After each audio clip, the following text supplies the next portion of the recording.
guys, Juju here. Today I'm going to replace the brake pads on my sister's Specialized Hot Rock 24. This should be the same process for any V-brake out there. The reason why I'm replacing these today is because these pads, first of all, are about 10 years old and there's aluminum embedded in them.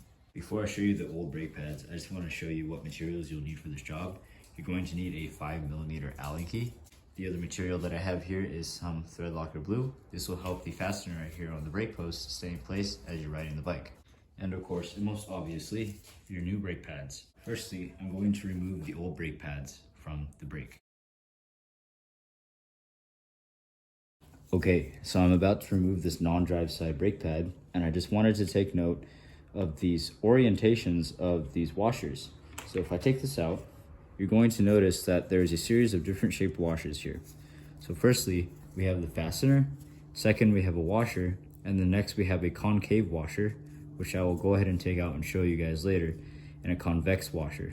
This is allowing the brake pad to pivot back and forth, and this will be used for a final adjustment. I went ahead and took off the fastener there to reveal the order and orientation of these fasteners here. So as you can see, we have a concave one here, if I could take it out, and we have a convex one right below it. But you can see that both of the concave ones are different sizes. For the new brake pads, you want to put those in the same order. Here I have one of the new brake pads. As you can see, the orientation of the washers is the same, where we have the big one behind and the small one in front. And you'll see how this will be installed shortly. Before I install the new brake pad, I want to prepare the fastener here. So at the female end of the fastener, I'm going to go ahead and put a little bit of Loctite on those threads. This Loctite will ensure that the brake pad will not move after our final adjustment. Again, take note of the orientation of these washers. So you're going to remove the first layer here. There's going to be a convex and a concave, and then the washer that goes below the fastener here. So I'm going to go ahead and install the brake pad in this slot here. Okay, so of course we took note of the orientation of the washers. So I'm gonna go ahead and put the post through that little slot there, like so. And that should just stay in there if you have your brakes closed like I do. I generally do not leave these open. The reason why is that it allows the brake pad to be kept in place without the need for me to hold it. And of course, I'll put the rest of the washers in and the fastener. So be sure that the convex washer goes in first, the concave one second, and then the washer under the fastener third. Put those in that order. And of course, put the fastener on. And just make that very taut, like that. And then later we'll revisit this for final adjustment. We're gonna go ahead and do the same thing for the other side. Due to the small part and how hard it is to see, I'm going to have to try to explain how to adjust these verbally. So essentially, you want these brake pads to hit square on the braking surface of this rim. So what I'm going to do is put a rubber band on the brake lever, and that's gonna allow the pads to contact as if the pads are hitting the rim. So if you look here, I didn't have any rubber bands, so I used a bungee cord to squeeze the brake.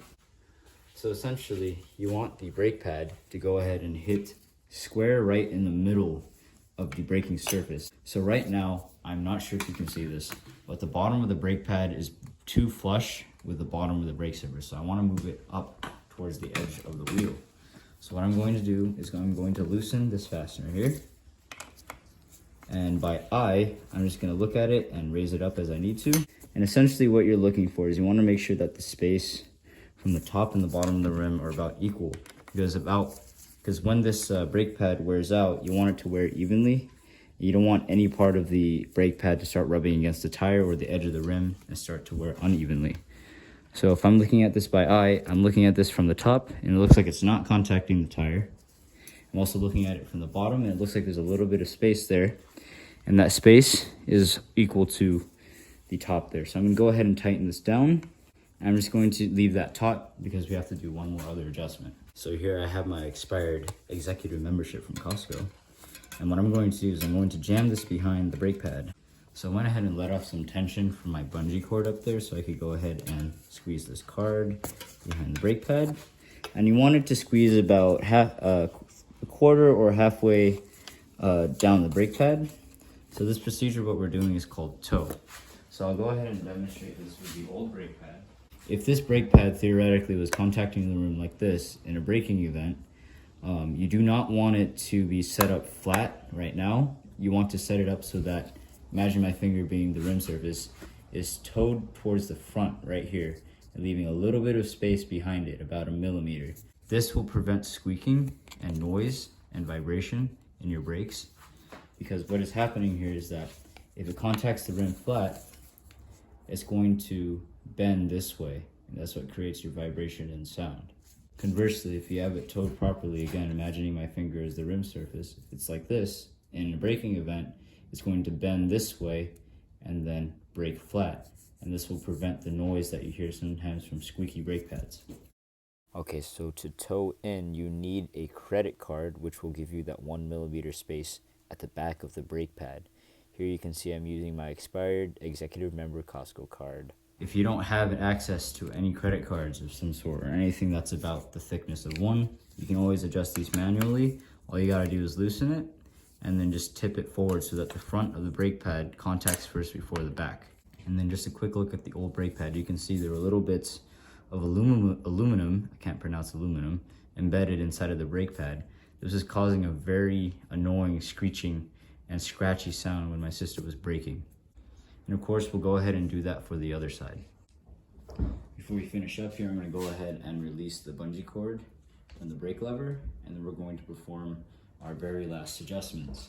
All right, the very last adjustment we need to do is our brake alignment.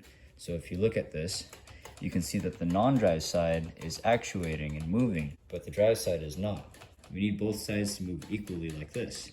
So that means we need to shift the non-drive side towards the drive side, and the drive side outward this way. So this can be performed by adjusting these adjustment screws here. So if you look at the assembly of this brake real quick, there's a spring right here, and this screw adjusts spring tension. It is also oriented likewise on the other side. In order for me to shift it this way, I need to tighten the spring on this side and loosen the spring on the other. So what I'm going to do is going to turn the screw righty-tighty, a quarter turn, that will tension the screw on this side like this. I'll go to the other side and loosen the tension on the screw by going lefty-loosey, a quarter turn. And you want to do this until both sides are about equal distance with each other and both arms are actuating at the same time. And you can see this by simply actuating the brakes very slowly, so you can see which one hits first. In this case, the drive side brake pad is now hitting first before the non-drive. So that means we need to make the same adjustment again. But this time, I'm going to do it in a smaller increment. This time, instead of a quarter turn, I'm going to do 1/8 of a turn, like this. And then conversely, on the other side, loosen it 1/8 of a turn. I'm going to go ahead and test it. And if I actuate them slowly, it looks like both of them are now hitting at the same time. All right, that's my how-to video on how to install new brake pads and adjust and align your brakes. If this helped you out, leave a like. If you have any questions, go down in the comments. And if you haven't subscribed, consider subscribing. Have a nice day. Oh, and don't forget to test it. That's pretty solid, quick, and silent. So I think we have a job well done. Go ahead and test ride the bike to confirm your repair, and you're all done. Cheers.